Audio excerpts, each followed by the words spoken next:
Last Saturday night, a couple of young kids, and I mean young, one was 12, the other 13, made a terrible decision in Washington, D.C. They chose, for whatever reason, to commit a carjacking.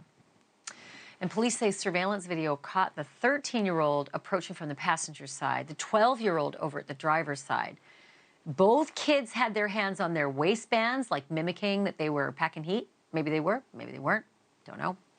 But boy, did they pick the wrong car, because sitting in the passenger seat was an off-duty security officer with the U.S. Marshals. The officer leapt from the car, fatally shot the suspect on the passenger side. It was a 13-year-old. That 13-year-old was killed. He's since been identified as Bernard Tony Jr. Looks like a baby. The 12-year-old on the driver's side took off running.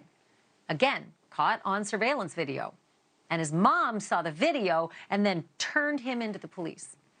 And the court documents show that that boy has a history of serious behavioral issues and anger problems. He's now locked up in a juvenile facility charged with armed carjacking. But it could get worse.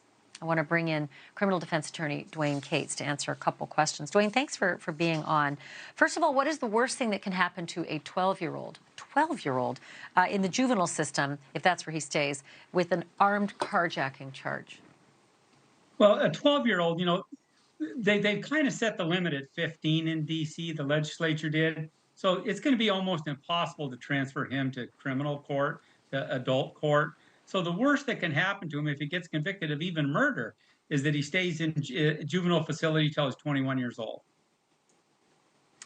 So that leads me to my next question. Well, first of all, you said it's almost impossible. Are you saying it is impossible? Have you ever seen a 12-year-old elevated to adult court anywhere?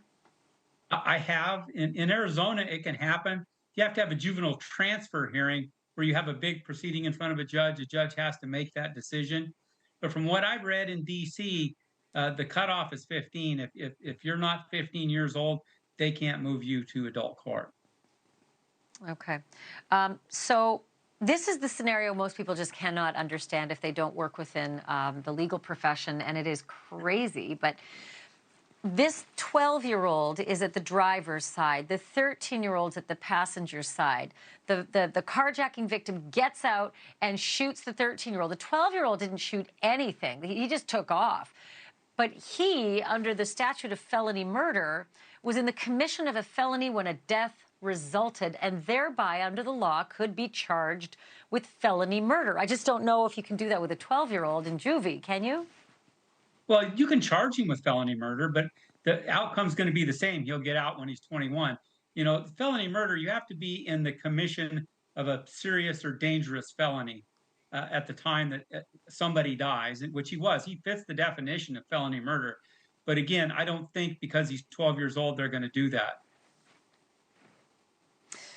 Okay, so no weapons were found, either at the scene of the crime or in the boy's bedroom. Does that make any difference given the fact that the charge is armed carjacking? Well, sometimes you can be charged with armed carjacking if you have a fake weapon, pretend that you have a weapon, you stick your finger underneath your coat. The main component of it is that you put the victim in fear for their life. And if you put the victim in fear for his life, which he obviously did because the carjack victim shot one of them, he was in fear for his life. So I believe they could probably make that stick, even though there was no actual weapon found. I only have one question left, but I'm short on time, so we'll make this quick. The dead boy, the 13-year-old, had been suspected in a number of previous carjackings. Can the 12-year-old bring that in and in his defense say something like, look, I'm 12, I looked up to him, I was enticed? Can any of that factor into his defense? Oh, it all will. It's what's called mitigation. And he can have a mitigation person come in and say, hey, I was under the influence of this older kid who drugged me down the wrong path and use all of that. But again, the most likely outcome is he's going to be in prison till he's 21. 21. I mean, I've got shoes that are older than that period of time while he'll be incarcerated. Me too. Dwane Cates, yeah. So thank you for being on with me. Sorry about this really sad topic, but we'll have you back. Appreciate it. All right. Thanks, Ashley. Dwane Cates joining us live.